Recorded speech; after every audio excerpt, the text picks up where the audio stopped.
नमस्कार, आदाब, सत श्री अकाल। मैं हूं अनिल सागर। दिल्ली एनसीआर दिन भर में हम आपको दिखाएंगे अब तक की सभी बड़ी खबरें।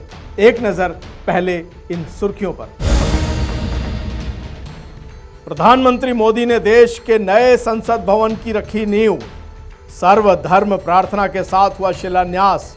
पीएम बोले, आत्मनिर्भर भारत का बनेगा गवाह। कृषि कानून पर किसानों और सरकार के बीच नहीं बनी बात। अब सरकार को घेरने के लिए किसानों ने बनाया आंदोलन का नया प्लान। दिल्ली वासियों के लिए खुशखबरी। कोरोना संकट के डीटीसी में ऑनलाइन बस सेवा पास की शुरुआत की गई है। घर बैठे पास के लिए करें आवेदन। दिल्ली के बुराड़ी में 2 लोगों की सरेआम गोली मारकर हत्या। आपसी रंजिश में उतारा मौत के घाट। पुलिस हत्यारों की तलाश में जुटी। राजधानी दिल्ली में 2 दिन बारिश के आसार। ठंड में होगी वृद्धि। प्रदूषण से मिलेगी राहत। दिसंबर का महीना संसद के लिए यूं भी महत्वपूर्ण है क्योंकि कोई भी 12 दिसंबर नहीं भूला है। आज 10 दिसंबर 2020 प्रधानमंत्री नरेंद्र मोदी ने नई संसद की नींव रखी। सर्वधर्म समभाव के साथ, सर्वधर्म प्रार्थना के साथ सर्वधर्म समभाव का एक नया संदेश गया। प्रधानमंत्री नरेंद्र मोदी ने जिस नई संसद की नींव रखी है वो अत्याधुनिक है। तब जो हमला हुआ, अब ऐसे हमले की कल्पना भी नहीं की जा सकती क्योंकि आधुनिक सुरक्षा के इंतजाम होंगे। प्रधानमंत्री नरेंद्र मोदी ने इस बात का उल्लेख भी किया कि ये जो आज नई संसद की नींव रखी जा रही है, ये नए भविष्य की नींव रखी जा रही है। आइए देखते हैं उन्होंने अपने संबोधन में क्या कहा। प्रधानमंत्री नरेंद्र मोदी ने भूमि पूजन करने के साथ ही देश के नए संसद भवन की आधारशिला रख नया इतिहास रच दिया। नए संसद भवन के शिलान्यास समारोह में सर्वधर्म प्रार्थना भी की गई। इसमें हिंदू, सिख, ईसाई, मुस्लिम, बौद्ध, जैन एवं अन्य धर्मों के धर्मगुरु मौजूद रहे जिन्होंने प्रार्थना की। वैदिक मंत्रोच्चारण के बीच भूमि पूजन कार्यक्रम आरंभ हुआ और इसके संपन्न होने के बाद शुभ मुहूर्त में प्रधानमंत्री ने परंपरागत विधि विधान के साथ आधारशिला रखी। साथ ही प्रधानमंत्री मोदी ने कहा कि नया संसद भवन आधुनिक और आत्मनिर्भर भारत का गवाह बनेगा। आज का दिन भारत के लोकतांत्रिक इतिहास में मील के पत्थर की तरह है। भारतीयों द्वारा भारतीयता के विचार से ओतप्रोत भारत के संसद भवन के निर्माण का शुभारंभ हमारी लोकतांत्रिक परंपराओं के सबसे अहम पड़ाव में से एक है। हम भारत के लोग मिलकर अपनी संसद के इस नए भवन को बनाएंगे और साथियों, इससे सुंदर क्या होगा, इससे पवित्र क्या होगा जब भारत अपनी आजादी के 75 वर्ष का पर्व मनाए तो उस पर्व की साक्षात प्रेरणा हमारी संसद की नई इमारत बने। आज 130 करोड़ से ज्यादा भारतीयों के लिए बड़े सौभाग्य का दिन है, गर्व का दिन है जब हम इस ऐतिहासिक पल के साक्षी बन रहे हैं। 4 मंजिला नए संसद भवन का निर्माण कार्य भारत की स्वतंत्रता की 25वीं वर्षगांठ तक पूरा करने का लक्ष्य है। यानी संसद भवन अगस्त 2022 तक तैयार होगा। सभी आधुनिक सुविधाएं होंगी। कैसा होगा नया संसद भवन? 4 मंजिला नए संसद भवन का निर्माण। कैसा होगा नया संसद भवन? 4 मंजिला नए संसद भवन का निर्माण 971 करोड़ रुपए की लागत से 64,500 वर्ग मीटर क्षेत्रफल में किए जाने का प्रस्ताव है। नया संसद भवन अत्याधुनिक तकनीकी सुविधाओं से युक्त होगा। सोलर सिस्टम से ऊर्जा बचत भी होगी। नई लोकसभा मौजूदा आकार से 3 गुना बड़ी होगी और राज्यसभा के आकार में भी बढ़ोतरी होगी। संयुक्त सत्र के दौरान इसमें 1224 सदस्यों के बैठने की व्यवस्था है। ये नया संसद भवन न केवल पुराने भवन से बड़ा होगा, बल्कि इसका आकार भी गोल न होकर त्रिभुज के आकार का होगा। कुल 64,500 वर्ग मीटर क्षेत्र में नए संसद भवन का निर्माण टाटा प्रोजेक्ट्स लिमिटेड की ओर से कराया जाएगा। लोकसभा अध्यक्ष ओम बिरला, विभिन्न राजनीतिक दलों के नेता, केंद्रीय गृह मंत्री अमित शाह, रक्षा मंत्री राजनाथ सिंह सहित कई केंद्रीय मंत्री और बड़ी संख्या में कई सांसद और कई देशों के राजदूत भी इस ऐतिहासिक अवसर के गवाह बने। पंजाब केसरी ग्रुप के लिए संगीता सिंह की रिपोर्ट, दिल्ली।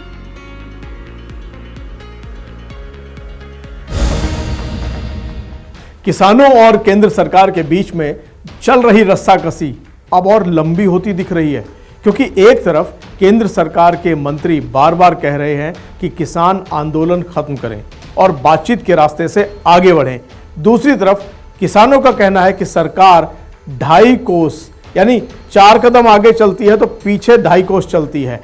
अब देखना यह होगा कि इस पूरे मुद्दे पर आगे क्या होने जा रहा है, आखिर यह गतिरोध कैसे खत्म होगा। आइए देखते हैं यह विशेष रिपोर्ट। केंद्र सरकार के लाए कृषि कानून को लेकर पिछले 15 दिनों से सड़क पर जमे किसानों और मोदी सरकार के बीच जंग और लंबी होती दिख रही है। केंद्र सरकार ने जहां कृषि कानून को रद्द करने से इनकार कर दिया है, वहीं किसान तीनों ही कृषि कानूनों को वापस लेने की मांग पर अड़े हुए हैं। केंद्र सरकार के सख्त रुख को देखते हुए किसानों ने भी आंदोलन को और तेज करने का ऐलान कर दिया है। किसानों की ओर से बताया गया है कि वो 12 दिसंबर से दिल्ली जयपुर और दिल्ली आगरा हाईवे पर चक्का जाम करेंगे। किसानों ने साफ किया है कि अगर सरकार ने किसानों की मांगों पर कोई फैसला नहीं लिया तो बीजेपी के मंत्रियों और नेताओं का घेराव किया जाएगा।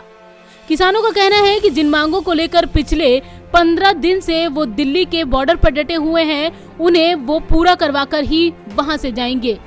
किसान नेता शिव कुमार कक्का का कहना है कि सरकार के प्रस्ताव में कुछ भी ऐसा नहीं है जिसे नया कहा जाए। किसान यूनियन के नेताओं ने सरकार की ओर से भेजे गए प्रस्ताव को अपमानजनक करार दिया है। उन्होंने कहा है कि अगर सरकार नए सिरे से किसान वार्ता को लेकर प्रस्ताव भेजती है तो इस पर विचार किया जा सकता है। इस बीच केंद्रीय मंत्री प्रकाश जावड़ेकर ने कहा कि नए कृषि कानूनों के बारे में फैलाई जा रही फर्जी और भ्रामक खबरों और अफवाहों का शिकार न हो। एपीएमसी मंडियों का संचालन जारी रहेगा और नए कृषि कानूनों के पारित होने के बाद कोई एपीएमसी मंडी बंद नहीं हुई।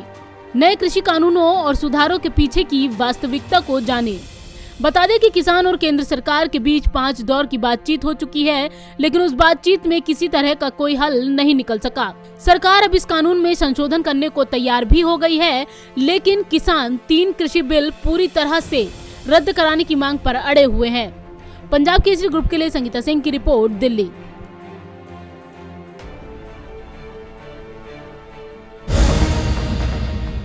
दिल्ली वालों, याद है ना आपको, जब भी दिल्ली परिवहन निगम यानी डीटीसी की बसों का पास बनवाने जाते थे तो लंबी लाइनें होती थी, चाहे वो मेहरौली हो, चाहे कनॉट प्लेस हो या फिर कश्मीरी गेट। लेकिन अब आपको लाइन में लगने की जरूरत नहीं होगी, क्योंकि दिल्ली सरकार ने इस पूरे पास की व्यवस्था को ऑनलाइन कर दिया है और ऑनलाइन के बाद आप अपना पास बनाएं और खुद ही छाप लें। कैसे, देखते हैं ये रिपोर्ट। दिल्ली में डीटीसी और क्लस्टर बसों में सफर करने वालों के लिए अच्छी खबर है। दिल्ली ऑनलाइन बस पास सुविधा शुरू हो गई है। परिवहन मंत्री कैलाश गहलोत ने सुविधा की शुरुआत करते हुए कहा कि इससे कोरोना वायरस महामारी के दौरान बस डिपो पर लंबी कतारें नहीं लगेंगी। परिवहन विभाग ने एक बयान में कहा है कि इस सेवा के तहत सभी प्रकार के सामान्य पास की बुकिंग कराकर उन्हें तत्काल डाउनलोड किया जा सकता है। रियायती पास अगले कार्य दिवसों के अंदर पंजीकृत मोबाइल नंबर और ईमेल एड्रेस पर भेज दिए जाएंगे। गहलोत ने कहा, इस सेवा का पहला उपयोगकर्ता होने के नाते मैं दिल्ली वासियों को आश्वस्त करता हूं कि ये उस स्मार्ट, नकदी रहित और संपर्क रहित परिवहन क्रांति की दिशा में अगला बड़ा कदम है, जो मुख्यमंत्री अरविंद केजरीवाल के नेतृत्व में दिल्ली में चल रही है। डीटीसी के बयान में कहा गया है कि ये 24 घंटे 7 दिन चलने वाली ऑनलाइन सेवा है। सामान्य बस पास आवेदन जमा करने के तुरंत बाद डाउनलोड के लिए उपलब्ध होगा। वहीं रियायती पास सत्यापन के बाद आवेदक के मोबाइल नंबर और ईमेल आईडी पर अगले वर्किंग डेज के अंतर ही भेज दिया जाएगा। ऑनलाइन बस पास के लिए ऐसे करें अप्लाई। ऑनलाइन बस पास के लिए आपको www.dtcpass.delhi.gov.in वेबसाइट पर कहीं से भी आवेदन कर सकते हैं। आवेदक को अपने क्रेडेंशियल जैसे नाम, पिता का नाम और जन्म तिथि को भरना होगा और पोर्टल पर फोटो भी अपलोड करनी होगी। पेमेंट डिजिटल माध्यमों जैसे debit card, credit card, net banking और सामान्य ऐप के माध्यम से भी किया जा सकता है। पंजाब केसरी ग्रुप के लिए संगीता सिंह की रिपोर्ट, दिल्ली। दिल्ली के बुराड़ी इलाके में 2 युवकों की झगड़े के बाद हत्या कर दी गई। दोनों को गोली मार दी गई। हत्या जिन युवकों की गई है उनके नाम अनुज और आनंद हैं। मौके पर स्थानीय पुलिस के साथ साथ क्षेत्रीय पुलिस उपायुक्त भी पहुंचे। पुलिस का कहना है कि दोनों आरोपी जो हैं वो अभी फरार हैं, उनको खोजा जा रहा है और दोनों जो युवक हैं जिनकी मृत्यु हुई है उनके बीच में और आरोपियों के बीच में झगड़ा हुआ है। राजधानी दिल्ली के बुराड़ी इलाके में हमलावरों ने गोली मारकर 2 युवकों की हत्या कर दी। वारदात को अंजाम देने के बाद सभी हमलावर मौके से फरार हो गए। मृतकों की पहचान अनुज और आनंद के रूप में हुई है। बुराड़ी इलाके के वेस्ट कमल विहार में शाम करीब 5 बजे हथियारबंद हमलावर पहुंचे और उन्होंने ताबड़तोड़ फायरिंग शुरू कर दी। इसके बाद मामले की जानकारी पुलिस को दी गई। दोनों घायलों को जहांगीरपुरी के बाबू जगजीवन राम अस्पताल ले जाया गया, जहां उन्हें मृत घोषित कर दिया गया। हमले के पीछे इलाके में नशे के व्यापार का विरोध करने और आपसी रंजिश को कारण बताया जा रहा है। परिजनों का कहना है कि पुलिस द्वारा की गई कार्रवाई से संतुष्ट नहीं है और पुलिस इस दोहरे हत्याकांड मामले में ढीला रवैया अपना रही है, जिसके खिलाफ इलाके के लोगों ने पुलिस थाने का घेराव कर प्रदर्शन भी किया।